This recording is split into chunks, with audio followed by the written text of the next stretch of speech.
So welcome all of you to our very first Partners in Diversity Breakfast for Champions online. This is very exciting for us. So I'm Mari Watanabe, the Executive Director of Partners in Diversity. Thank you for being here and for being a member of Partners in Diversity. I'm humbled to see so many of you joining us this morning. We have about 250 that are in, and we expect more to join us. So very exciting. You will be officially our largest breakfast event ever. So we are normally constrained by the venue size, but in our new virtual world, we have lots of virtual space online. So I'm really pleased that we're able to really have quite a few people join us today. So because this is the first time hosting an online event of this size for us, I appreciate your patience and understanding. If we have any technical glitches that may occur, this is being recorded. So if anything happens to your connection, we can send you a link to the recording. So, and normally we'd be eating, so feel free to eat in front of us, coffee or eggs. I'm going to have my coffee here, so please feel free to join us with your whatever breakfast you normally have. So before we start, I just have a couple of updates. So this year marks Partners in Diversity's 15th anniversary. Earlier this year, we embarked on a workforce diversity retention project to examine why professionals of color move to Oregon, stay a couple years, and then leave. So we recently wrapped up the initial research, and we are now working to develop potential solutions for our employers. We plan to release this report with solutions later this year, so stay tuned. I also give updates in the newsletter, so if you're curious to what's going on, check into that, or you can always email us. So in the meantime, we ask that if you have new professionals of color who have joined your staff recently and moved to the area, please let them know about Say Hey. As you know, we can't gather right now, so Say Hey's have been canceled, but it is our signature networking event, and we still want to be able to connect our new professionals of color to our broader community. So if you have somebody who's new or know somebody who recently moved here, please let them know that we're going to do some online opportunities. So to be sure to contact us.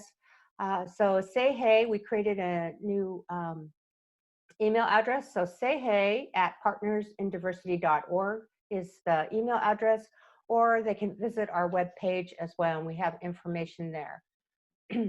So as I mentioned, it's been 15 years since Partners in Diversity was created. And given what has happened in the past few months, it's clear that diversity, equity, and inclusion are more vital than ever. This is why we are excited to bring you today's topic, Breakfast for Champions, Navigating Diversity, Equity, Inclusion During a Crisis. As leaders in your organization, you're having to make decisions that you've never had to before and under some tremendous pressures. Some of these decisions can have unintentional consequences for people in underrepresented or underserved communities. These consequences may play out in the form of lack of healthcare, educational access, housing, job opportunities, culturally relevant information, and even the privilege of working from the safety of your home. According to the data from the Bureau of Labor Statistics compiled by the Economic Policy Institute, 16% of Hispanics or Latinos are able to work from home, 20% Black or African Americans, 30% white, and 30% Asians or Asian Americans can work from home. The virus is also affecting a disproportionate number of Blacks across the United States, as seen in this graph by the Brookings Institution. A greater percentage of Blacks in Michigan, Illinois, North Carolina, and South Carolina are diagnosed with COVID-19 than their population percentage of the state. In Oregon, Hispanics and Latinos are disproportionately diagnosed with the virus. According to data from the Oregon Health Authority last week, Hispanics or Latinos make up more than 26% of all COVID cases in this state, although they represent only 13% of the state population. This graph shows the disparities there. Orange in the percentage of COVID cases versus the gray, which is the percentage of state population. From an education standpoint, according to an OPB news story, which cited the Oregon Department of Education, the state has more than 53,000 English learners who speak more than 160 languages at home, including a growing population of Guatemalan students who speak indigenous languages. Based on the story, few educational materials are available in those languages. All of these challenges are on top of the increase in reports of racist and xenophobic attacks on Asians, Blacks, and Jewish people. The COVID-19 pandemic has shined a spotlight on the ripple effects that organizational culture and leadership can have. It also speaks to the need for a resilient diversity, equity, inclusion structure that has to exist before a crisis hits. In times of uncertainty, one thing is certain, that diversity, equity, and inclusion help companies survive and thrive. This is why I'm so pleased to have a panel of experts here today to share with us some of the ways their organizations responded to the COVID crisis through a diversity, equity, inclusion lens. They'll also talk about steps they took prior to COVID-19, walk us through how they implemented a plan that minimized harm and bias, and discuss ways towards recovery. We hope that the various perspectives will offer tools for you to take back and apply in your own work. So this online edition of Breakfast for Champions is made possible by the generous sponsorship of Clackamas County, who has been a platinum member for many years. Representing Clackamas County today is Gary Schmidt, County Administrator. Gary? Hi, Mari. Good morning, and good morning to everyone. Thank you for joining us today. We had hoped to see you in person when we had originally agreed to sponsor this breakfast, but thrilled that we can still sponsor and welcome all of you to an event that has even more attendees than we could have if we were physically in person. I want to thank our Clackamas County Board of Commissioners, many of whom are on the line today, and they are Chair Jim Bernard and Commissioners Sonia Fisher, Martha Schrader, Ken Humberston, and Paul Savas. They and prior boards of commissioners have demonstrated a commitment to diversity, equity, and inclusion within Clackamas County for our employees and the public whom we serve, almost 400,000 residents of Clackamas County. Our county commissioners have put DEI values inside our county's core values, which we define as spirit, service, professionalism, integrity, respect, individual accountability, and trust. As well, our Board of Commissioners have approved resolutions affirming their commitment to DEI both in 2015 and 2017. I want to thank Emmett Wheatfall, who recently retired as our Assistant County Administrator. He laid a strong foundation of DEI work at Clackamas County, and now we continue that work. We have a staff committee called the Equity, Diversity, and Inclusion Council. We have an external advisory body, Leaders in Equity, Diversity, Inclusion Council. We are now forming an Office of Equity and Inclusion at Clackamas County to further advance the values and importance of DEI within our organization. We have affinity groups for employees, including Queers and Allies, and one that's recently starting Women of Color. So we are doing our best to ensure that we are providing stability, opportunity, safety, and justice, not only for our employees, over 2,500 strong, but all those whom live and work within Clackamas County. So we are very, very grateful that we can sponsor this event today. We thank you all for being here, and we look forward to learning from our panelists today. Thank you, Mari. Great. Thank you, Gary and Clackamas County for sponsoring. And now I would like to hand things over to our moderator this morning. This discussion will be led by Tamara Kennedy Hill of Kennedy Hill Strategies. Tamara brings 20+ years of experience of working with business and nonprofit leaders to embrace equity and build systemic change in their organizations and communities. She is the co-founder of Portland's My People's Market, an equitable marketplace for entrepreneurs of color. So Tamara, welcome, and thank you for holding this space for us. Thank you, Mari, and thank you, Gary, as well for sponsoring.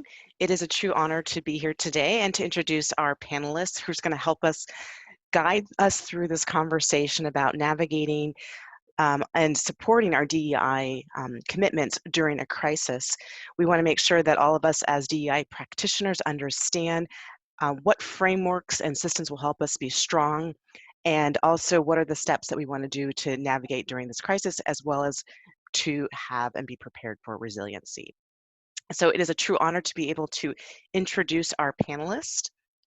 We have Julie Caron, JD, who is the Interim Vice President and Global Diversity and Inclusion Officer for the Portland State University.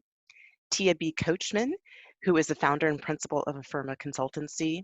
And Jeff Selby, who's Communications Manager for the City of Portland Office of Equity and Human Rights. I'm going to go a little bit more into their bios because I think it will really be helpful for us to understand the perspectives that they're bringing to this conversation as we kind of unpack how to be prepared, what do we do in action, and how do we actually plan for resiliency. So starting with Julie.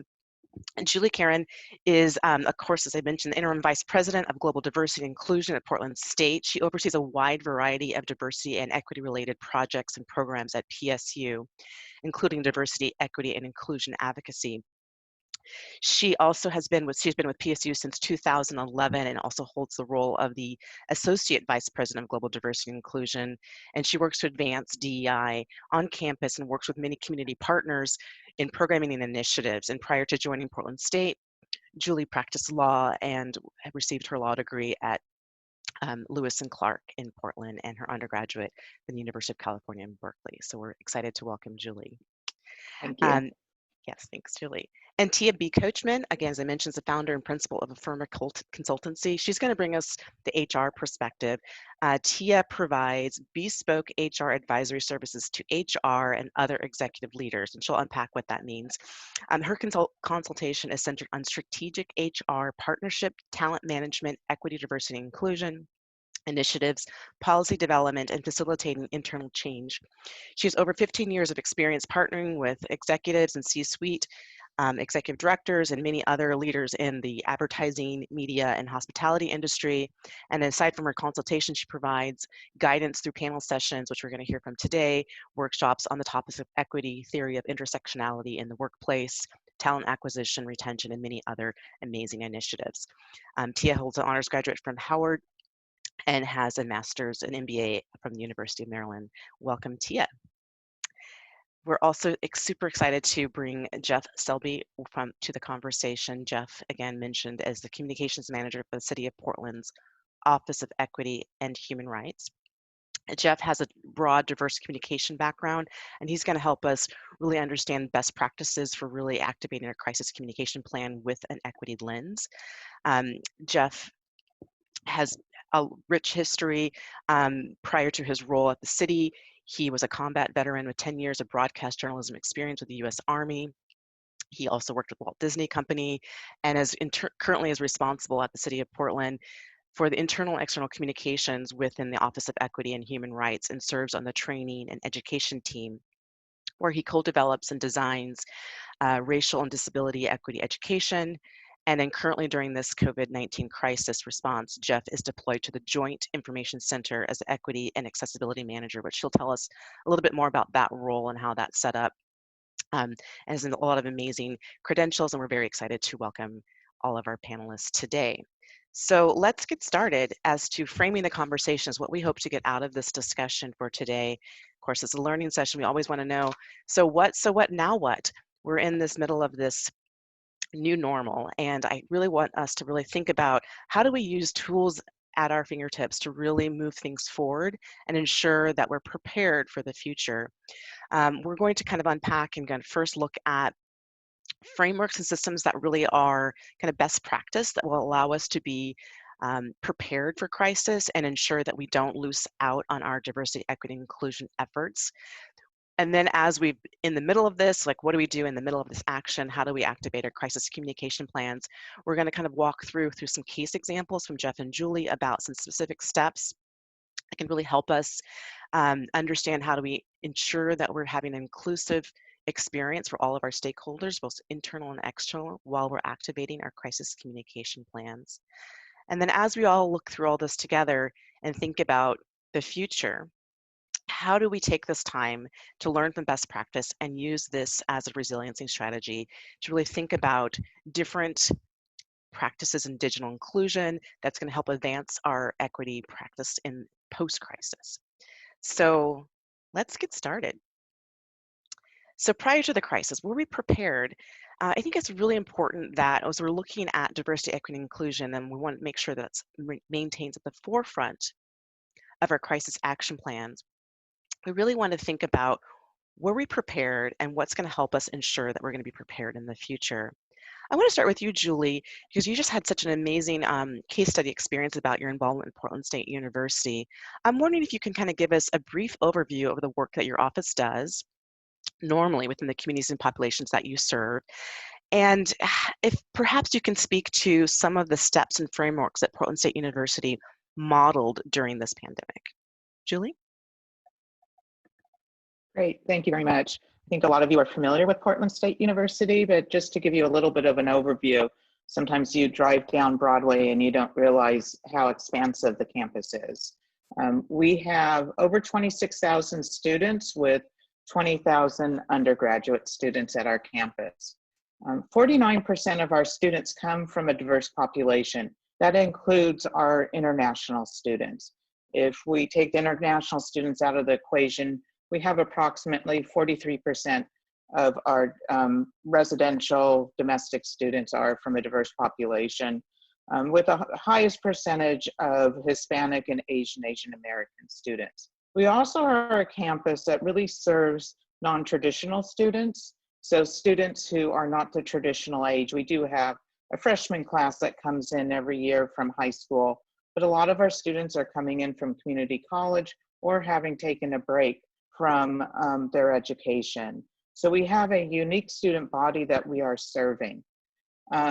Our in-state tuition is one of the lowest in the state, but it still is, particularly for the students we serve, sometimes a struggle to be able to meet the tuition as well as all of the needs that an individual has. We have over 4,000 employees at Portland State. In addition, we have another 2,000 student employees that may be on work study or on hourly wages. So we have over 6,000 employees with 5 unions that we're serving. 24% of our employees are of color, and I got that statistic last night from our 2008 statistics, so it may be a little bit off right now. I just want to give a caveat about that. And 21% of our faculty are faculty of color. So Portland State created the Office of Global Diversity and Inclusion around 2010. Before, we just had an affirmative action office that really was more focused on compliance. And my position was considered a Chief Diversity Officer position, but it evolved into a VP position. The VP, I serve on the presidential cabinet, and so did the original Chief Diversity Officer, Himla Mendez, serve on the presidential cabinet, but kind of create some equity by having the same title as the other people in the cabinet. And the work that Global Diversity Inclusion does, or I like to say DDI, is very, very lots of facets to it. The main mission is to be able to advance DEI across campus. We do that with a partnership with the Diversity Action Council that the VP leads and oversees, where we have some subcommittees working on some very specific issues, from recruitment and retention of diverse faculty and diverse staff and students, as well as strategic planning. And then also we have now the Diversity and Multicultural Student Services are within Global Diversity and Inclusion. So we work with our partners across campus to be making sure we're providing equitable and inclusive services to our students. And the really important thing is not too long after we became Global Diversity Inclusion, and PSU embarked on a strategic plan. And within the strategic plan, equity was put at the forefront. And I really think that having that equity, an equity lens put into our strategic plan helped us for the planning of our incident response to the COVID pandemic. And so we have been leading with an equity lens since before we created the strategic plan, but I think that has really put that at the front of everybody's minds at Portland State. In fact, just this year, our Faculty Senate passed a resolution to be advancing diversity, equity, inclusion within the faculty ranks and across the campus. So in sense of planning for and I want to be mindful of my time, in sense of planning for the pandemic, with the size of Portland State and the number of people that we serve on campus, we had an incident management team already in place. And the incident management team really responds to any time there'll be disruptions in operations. And that could be from a snow day to the pandemic that we're experiencing now. And we also have a bias review team. And the bias, most people call it a bias response team. Our campus wanted to call it a bias review team. And our team is focused on gathering data and making sure, if we learn of individuals that are experiencing any type of bias incident, that they're getting the right support, but we're also looking at it to see what type of action, either programming to make sure people know that they feel they belong, or any other type of ways to address bias incidents. So the IMT and the BRT initially really worked together closely. I chair the BRT.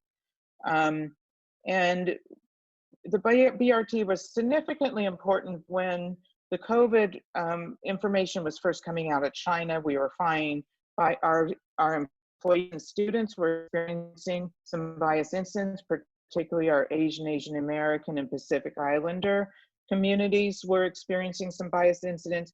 And we got communications out very quickly about how, that there should not be any type of bias incidents against these individuals, and really encouraging to be respectful, and what ramifications there could be if there were individuals on campus. We also have within my office, the Office of Equity and Compliance, that addresses specific discrimination, discriminatory harassment, and sexual harassment. The IMT was able to do a great job with looking at equity and how we're going to support our students and their employees. And I'll just give you a few examples because I want to make sure others have more time, such as we encouraged our supervisors to continue to employ our student employees, and if there wasn't significant work to be done, then to be providing them with professional development. For our students, there's a lot of inequities for individuals based on their economic status and their living experience, their living environments of going remote. We made sure that all of our students had computers, since it's essential for you to have a computer to doing remote learning, which we pivoted to very quickly. So students were able to check out computers, as well as we have kept a computer lab open on campus. We also provided Wi-Fi hotspots for students. So we tried to make it as best as possible to have a learning environment. We can't make that completely equitable, but giving the tools for students to be successful. We also made sure that all of our resources for students and employees pivoted to online, and our cultural resource centers and our multicultural retention services and our disability center have continued to be providing great resources for students remotely. Just like today, we're finding that we can do programming with even a greater attendance. Our Veterans Resource Center has said that they have had a much greater response from the veteran community engaging with them.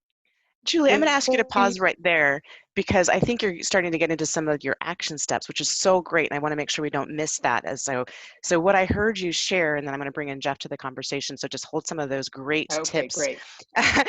Was that what some of the things that helped you be prepared was that prior to the crisis, you've had already a dedicated office that was focused on equity. You looked at your overall strategic planning process and ensured that equity was at the forefront. You had a lens for that, so it wasn't a surprise. You had this kind of integrated throughout, and then you had some different support teams that allowed you with whatever crisis there was, the incident management team and the bias review team that ensured that you were still looking at it and taking care of all of your populations. Jeff, I want to bring you into this conversation from the city of Portland. I think there's probably some similar frameworks and lessons that you have in terms of how you're structured to be prepared for the crisis. Do you mind sharing a little bit about, your role at the Office of Equity and Human Rights and during this crisis, and what did you do to plan for this prior to, just making sure that you were prepared? The city of Portland was prepared because you both have to take care of your employees, but also to communicate out to all residents. So maybe kind of build on from what some of the things that Julie shared, but that Portland State University had been doing, and maybe let us see how the model of the city had been in place. I have to make sure I unmute myself. Good morning, everybody. 13 years ago, not a lot of folks working in the city government were talking about racial equity or equity in general. So the Office of Equity and Human Rights was formed by mandate from community. I mean, certainly community was interested in and wondering what the city was going to do in terms of racial equity. And so in 2011, by mandate from City Council and community, the Office of Equity and Human Rights was formed. Commissioner Amanda Fritz and Mayor Sam Adams at the time brought it through, really championed creating the office to really get the city's house in order when it comes to racial equity. And so the office basically, just very shortly, promotes equity and reduces disparities in city government. We're data driven. We do center race in our work. We strive to use an intersectional approach. And so we work with community partners to promote equity within Portland and throughout the region. And all the work that we do, we build the foundation of it basically through training and education, also policy analysis. And in 2015, we put forward the citywide racial equity goals and strategies. 3 goals that the city had to strive for. City Council approved those as city binding policy. And basically the equity goals are: we will end racial disparities within city government so there is fairness in hiring and promotions, greater opportunities in contracting, and equitable services to all residents. We will strengthen outreach, public engagement, and access to city services for communities of color and immigrant and refugee communities, and support or change existing services using racial equity best practices. And we will collaborate with communities and institutions to eliminate racial equity in all areas of government, including education, criminal justice, environmental justice, health, housing, transportation, and economic success. So when the City Council adopted those as our official racial equity goals and strategies for the city, that was just another layer in that foundation that the office was able to build. So we, along the way, we have used those. We've looked at a lot of data to really educate the city staff, the elected leaders, the bureau, everybody in the city, to make sure that we're using an equity lens in everything we do. What communities will be most impacted by our recommendations? What are the historical relationships where the city really has to rebuild trust with Black folks, Indigenous folks, and people of color? So I'm giving just a broad, short description of what the office does and why we were formed. And there was a big need for it, and certainly a demand for it from community. And Jeff, just speak a little bit about all those steps. How did that prepare you to ensure that as you're managing a crisis, that equity still stays at the forefront of the work that you're doing? Just really briefly, and then I want to bring Tia into the conversation to talk about some more frameworks. Sure. So again, with building that foundation, when I told you, 13, 14 years ago, no one was really talking about equity in city government to any extent, really. Now it is part of the culture. It is institutionalized in a lot of our processes, procedures. We've got a long way to go. We've had some successes and some wins. But certainly we have a long way to go. So when Mayor Wheeler established the state of emergency on March 11th, the Joint Information Center and the Emergency Coordination Center were formed as the city's response agencies. And there was a position built into the Joint Information Center for an equity lens, an equity and accessibility manager. So that was built in at the beginning. And I think everyone can really relate to this, that equity is sometimes an afterthought or it's an add-on, and it creates a lot of issues when you do that. But when you build it in at the beginning, it's magical. And so we've had a lot of things that we've had to address in the response. We can maybe get to that later. I'm not sure if you want me to cover that now. Or... No, that's actually perfect. I think that was a perfect segue with, building it in at the beginning. It can be magical. And so that's really where I wanted to help us kind of go a little bit more deeper into let's look at some frameworks. So both of you provided some case study frameworks of how that was in action. I want to bring Tia into the conversation because she works with a lot of different organizations, large and small. Both Portland State University and the city of Portland represent very large, complex institutions. And so, but at the same, what I'm hearing both is about culture, and it's about preparedness, and it's about leadership. And so Tia, I want you to kind of share with us some of the consulting work that you do when you're working with other HR leaders, and how critically important is culture and leadership as we're starting to really put these things into place, into plan. So would you go ahead and share with us kind of your approach in that you teach from the HR perspective, what models and frameworks will really help support adaptive decision making as we navigate through kind of crisis, but ensuring that we're embedding an equity lens throughout. We're not losing that critical, important nature, that magical piece that Jeff was alluding to as we kind of get into kind of a stressful mode. So Tia, walk us through how you approach this. Can you hear me now? Okay. Absolutely. I have some slides that I'd like to share with you. Are they showing up? Okay, perfect. All right. So first, let me frame the framework. There's this great article in Harvard Business Review about the behaviors that help leaders manage in a crisis. And in this article, it stated that we are in this global timeout, like a timeout. And I thought this to be spot on. And forgive me as I'm relying on this sports analogy because basketball is everything in my household with my children. So this idea that the whistle has been blown, and now we are in this temporary state where we get to step away from the work and reflect on what's working, what's not, and what to do next. It's time to hit the sidelines, get in the huddle, but at a socially appropriate distance, of course, and figure out what we should do differently to survive, to win, right? What should we do now that we haven't done before? And who does what? Who can we give the ball to? Or in other words, who should we empower? What's in the way of progress? Who isn't getting an opportunity to play? Why not? How can we support them? So as the coach, right, or the leader of the team, you've got to embrace this timeout, catch your breath, huddle up with your leadership team, and start to reframe this plan of moving forward. If we go to the next slide there. Are you there? Okay. I call them the 4 Ps.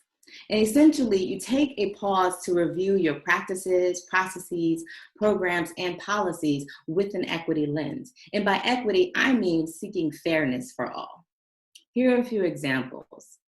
Your practices show up in your organizational behavior and the things that are customary in your organizational culture, right?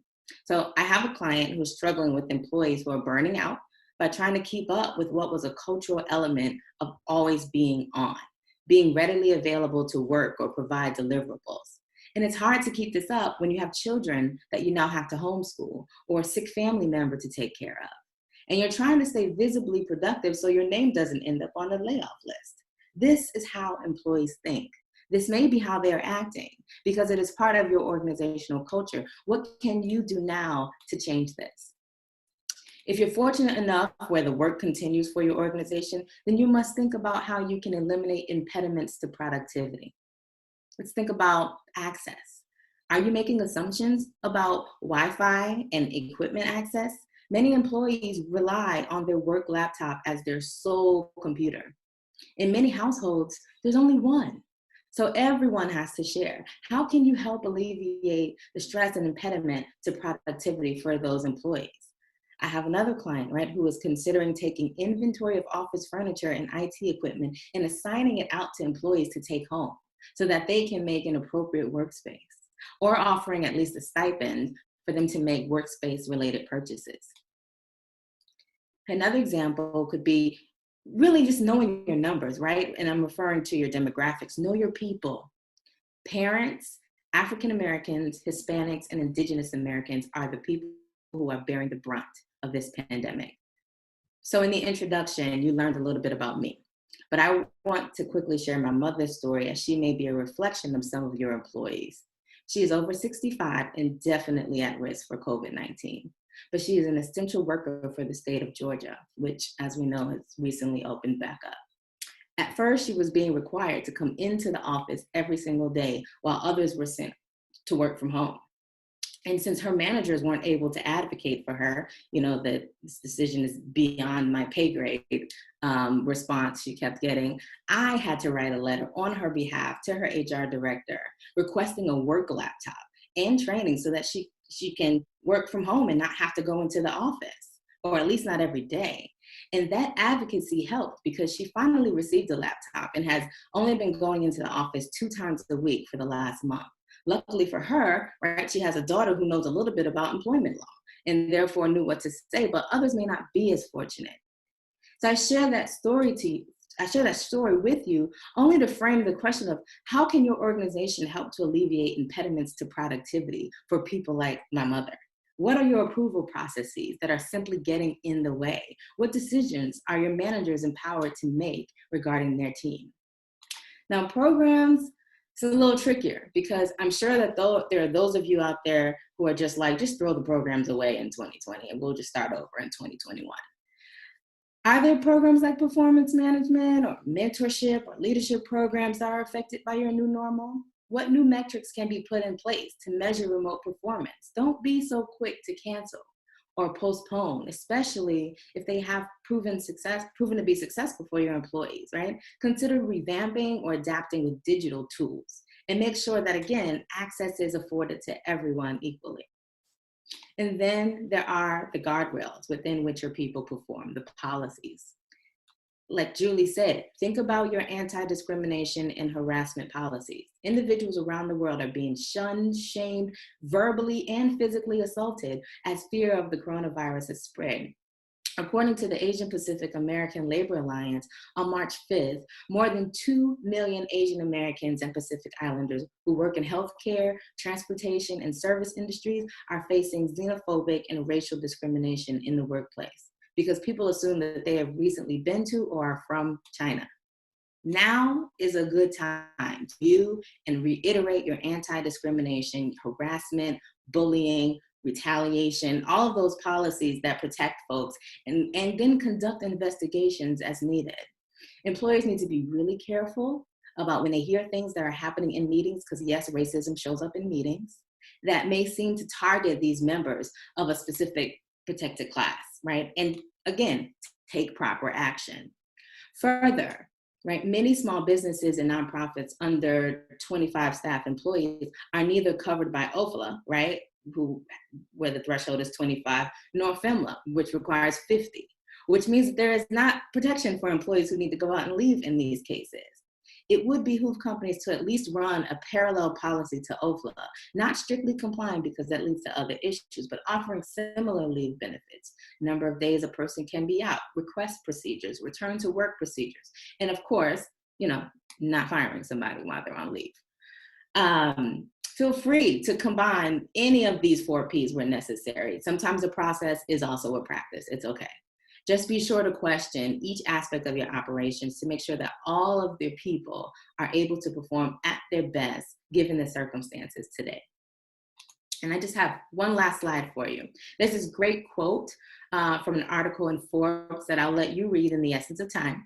Really what it's saying is that time is ripe to look at your 4 Ps with a future-focused equity lens. And the chart here is a tracker by Just Capital that is tracking the response of the largest employers in our country after review of their 4 Ps. Some of their responses impact external stakeholders, but there are also responses that impact internal stakeholders, namely employees. For instance, many have updated their sick leave policies, relaxed attendance policies, and even offered backup dependent care. So I know you asked me a question and hopefully I've answered it, but I also want to leave you with these questions. After review of your 4 Ps and considering what other organizations are experiencing, what have you learned in the last month that will change your organization over the next year?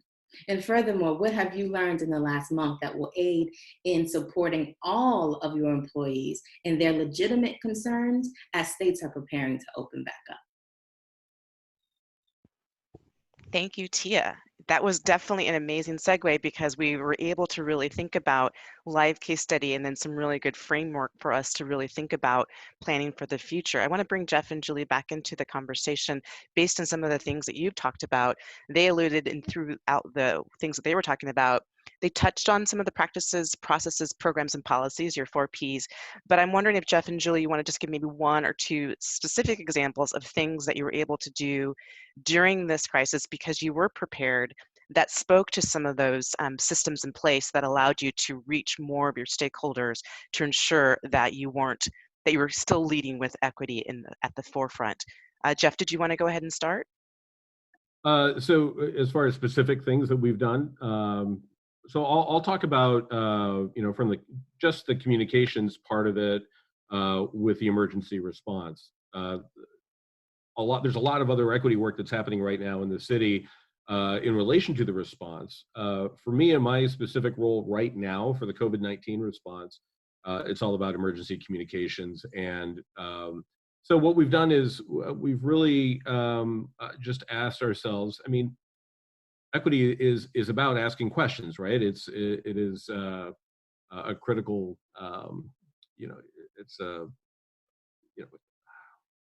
your organization will move in the directions of the questions you ask. So asking those questions like, who are our most vulnerable community members?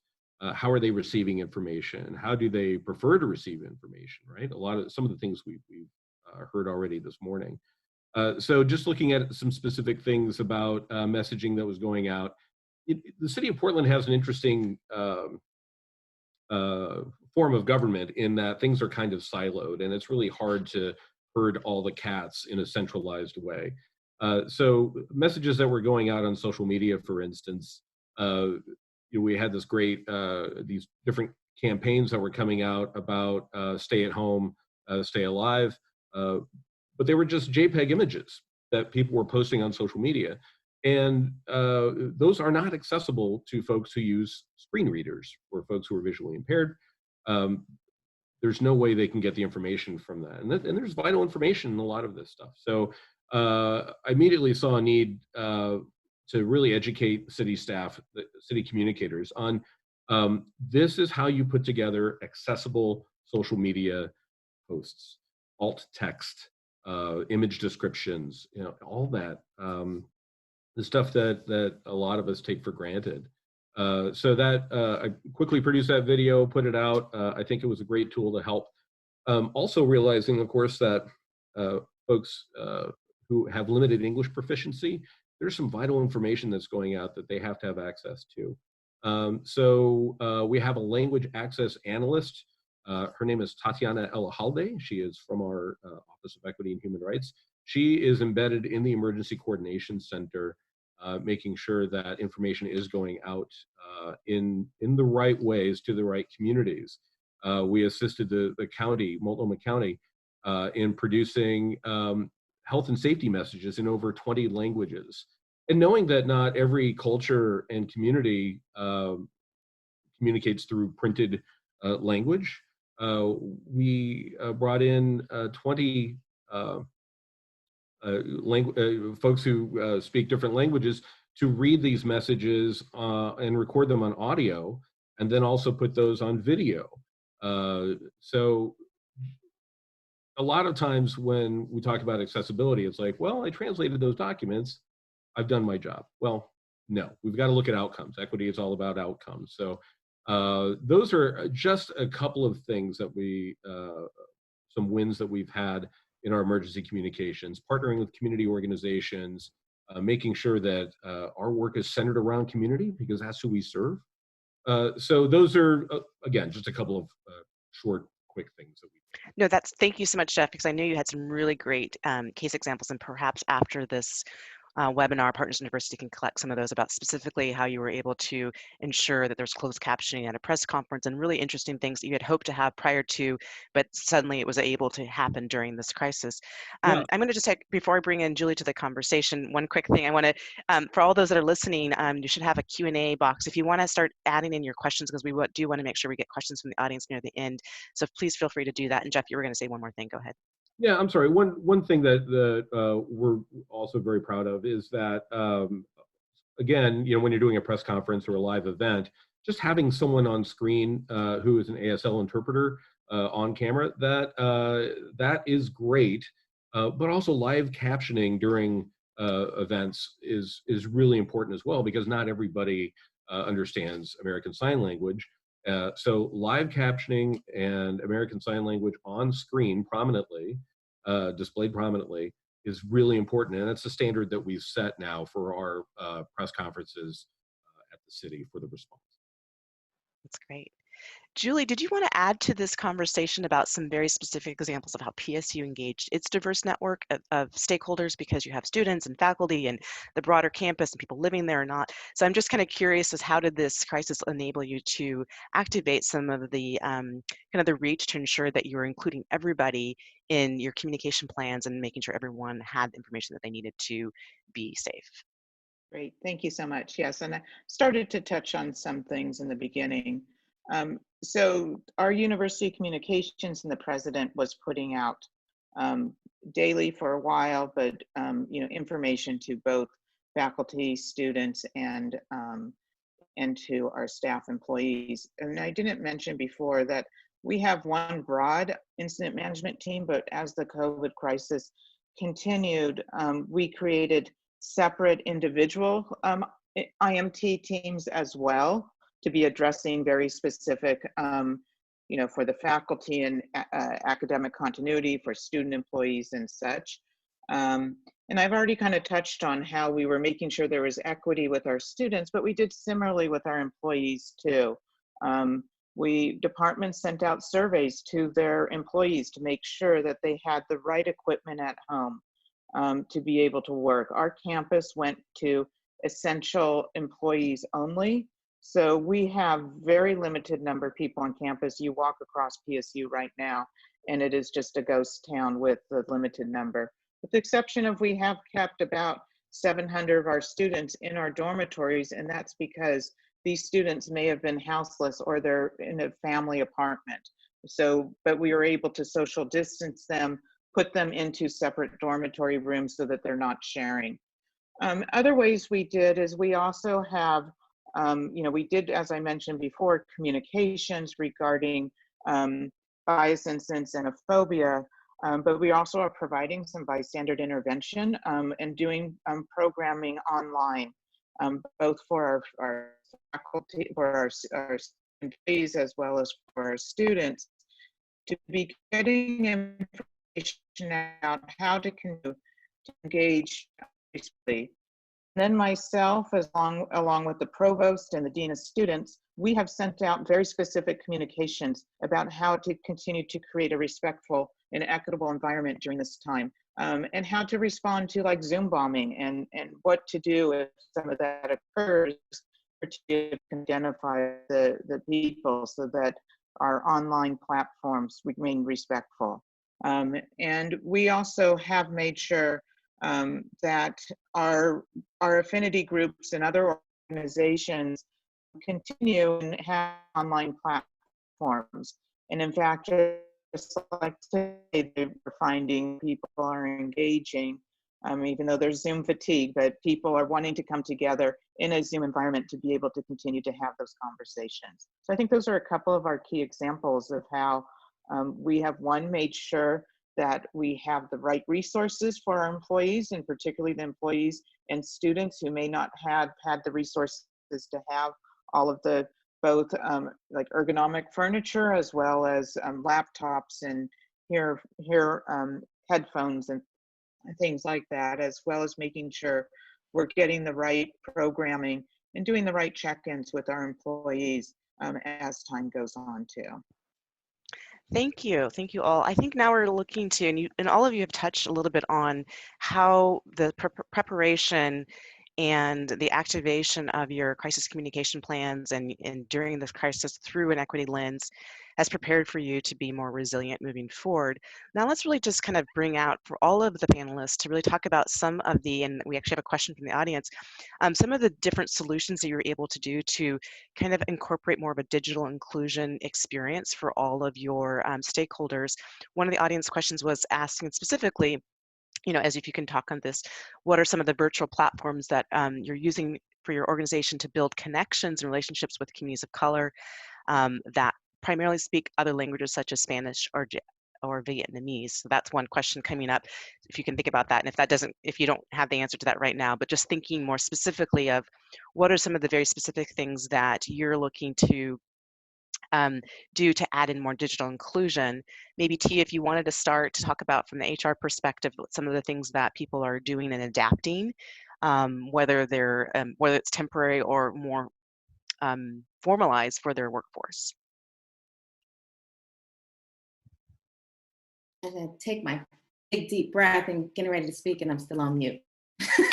Sorry. Honestly, like Jeff mentioned, the first thing that came to mind for me is accommodating those who are differently able. All disabilities aren't visible. And there may be people amongst you who are differently abled and have just been able to get by. And now there will likely be some impediment to their productivity. Consider people with sight or hearing disabilities as you are adapting to digital tools. Right? Ask about accessibility from your vendors, or simply seek out those features and offer it to all of your staff. This is already a requirement of the Section 508 of Rehabilitation Act and ADA, the Americans with Disabilities Act. So you should be doing it, but now is the time again to revisit some of those policies. If you don't know any folks in your group with these challenges, create a safe space for those who might have those challenges and create this space so that they can share with their manager or their HR team if they need special accommodations to adapt to your new normal, this increased digitization of the work. Alternatively, in the same vein of creating a safe space for those who need help, balance accountability with flexibility, right? Offer frequent trainings. Remember that people learn differently. And if you want your teams to perform at their best, then you must accommodate these different learning styles. So just keep these things out of your mind as you are moving towards a more digitalized work, is what comes to mind for me. Thank you. Jeff or Julie, did you want to add to that or speak to some specific platforms that you're using to either that you had in place or that you expanded, or even solutions to reach more of your populations that you're serving? Yeah, I'll be happy to add to that. We have been ahead of the game on accessibility. We have an accessibility committee that goes across campus for both learning, facilities, and employment. And we're actually moving right now our website to a new platform. We have just begun to do that. And with that, every single person who has editing rights have had to take accessibility trainings for online, for being able to create online platforms. And I think that has really given us an advantage to moving online, to be making sure that we keep accessibility in mind. We primarily are using Zoom. The university has a contract. They do have features for captioning, though it's not always accurate and it may not be 100% ADA compliant. If we are doing some large events, we had our very first large event that was like today, our Take Back the Night event. And we did use our our IT services to be able to, our AV services to be making sure that the captioning is live time and absolutely accessible. And then also we have taken measures to be making sure that we're reaching other communities. We have some of our material translated into other languages. I had hoped that all of our frequently asked questions would be translated into other materials. We have a web page for that for COVID, and it was just changing too quickly. We haven't been able to do that, but if anybody needs some support. Our international students and international faculty, they have been providing separate communications based on the languages that they need. So we are supporting the communities that do need some additional support. So I think those are a couple of examples of where we are creating platforms that are accessible. And we try to use universal design in general, whether it's a Zoom meeting or it's a course, so that we can have flexibility with the individuals who are participating. Thank you. Those are great. Jeff, other things that the city has been able to incorporate? Sure. We are taking very seriously, the approach of nothing about us without us, and really connecting with communities to find out what's the best way to communicate with them. And certainly during this crisis, having communities. I mean, we're communicating through a variety of different media. Again, as I mentioned earlier, not everybody communicates through print, and so having audio and video messages helps. Community organizations and cultural organizations have been really great in helping us get the information to their communities, and giving us some pointers and tips about navigating the cultural needs for different communities. And so finding out, for example, that if the county is putting out messaging, and the county is the lead agency on this response because it's a public health issue, but if Multnomah County is putting out physical distancing tips and things like that, we found that some communities thought it was okay to have people over at your house for a social gathering, just as long as you kept 6 feet apart. So we have to be very, I think being, I like to call it cultural consciousness, because cultural competency is kind of a huge thing to take on. I'm not competent in my own culture. I'm a Japanese guy from Indiana, and that, I'm not confident in my own culture, really, depending on who you talk to. But being conscious that there are other communities out there, folks that communicate in different ways, and just trying to be aware constantly that not everybody gets to move through the world the same way we do.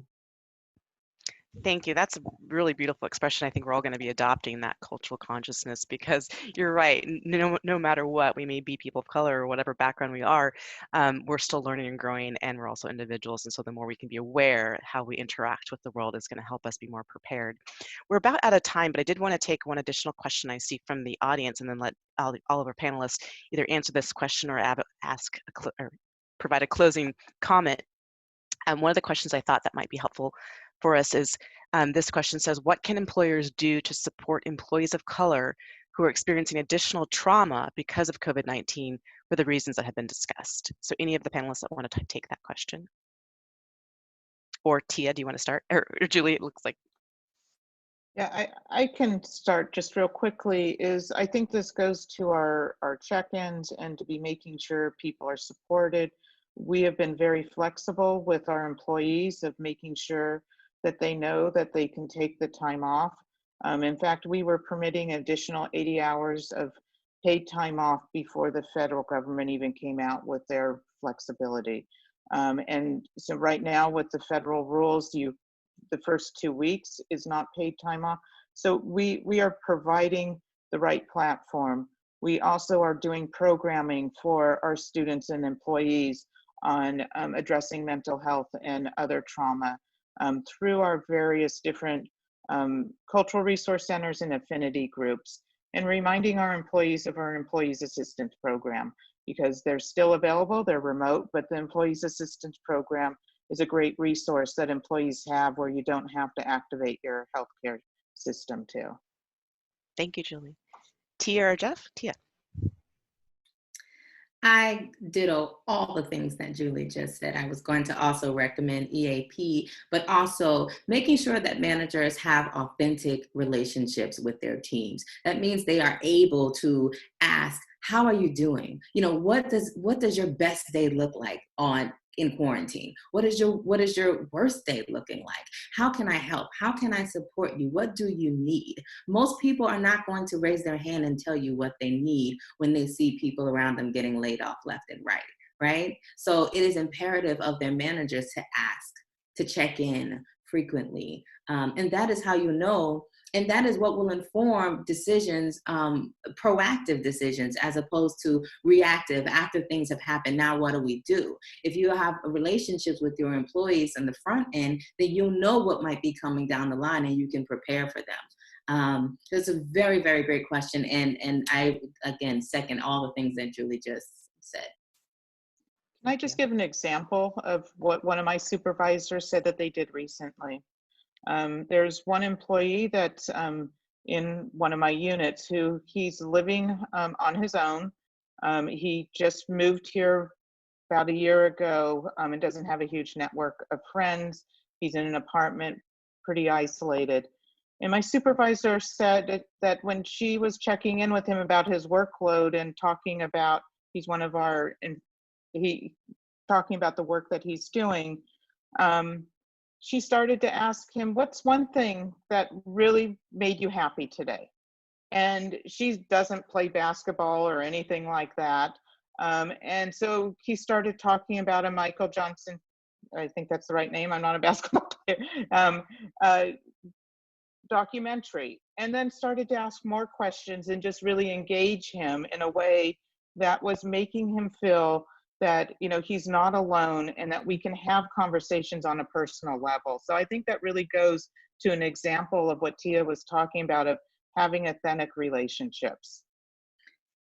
And can I just add one more thing to that, Tamara? I have an example from another client who had an employee who, again, was quarantined in isolation, which a lot of folks are, especially here in Portland.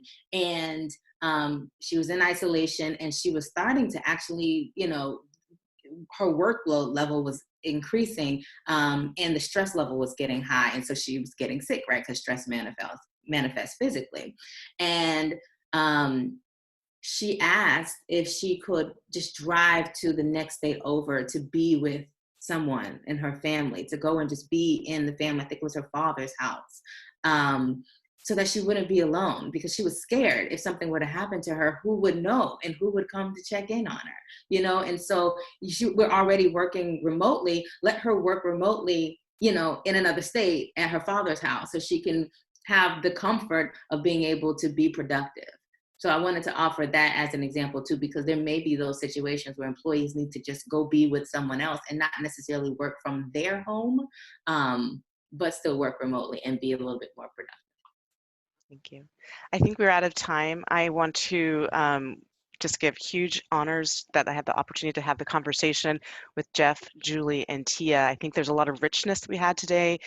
We have new terms around cultural consciousness. I think a lot of this is really ensuring that we are human-centered in the work that we do as leaders, as people that are advanced in equity, but making sure that we're thinking thoroughly about being empathetic and being adaptive, and even taking time of this crisis to pause, take a deep breath, and also be in space together.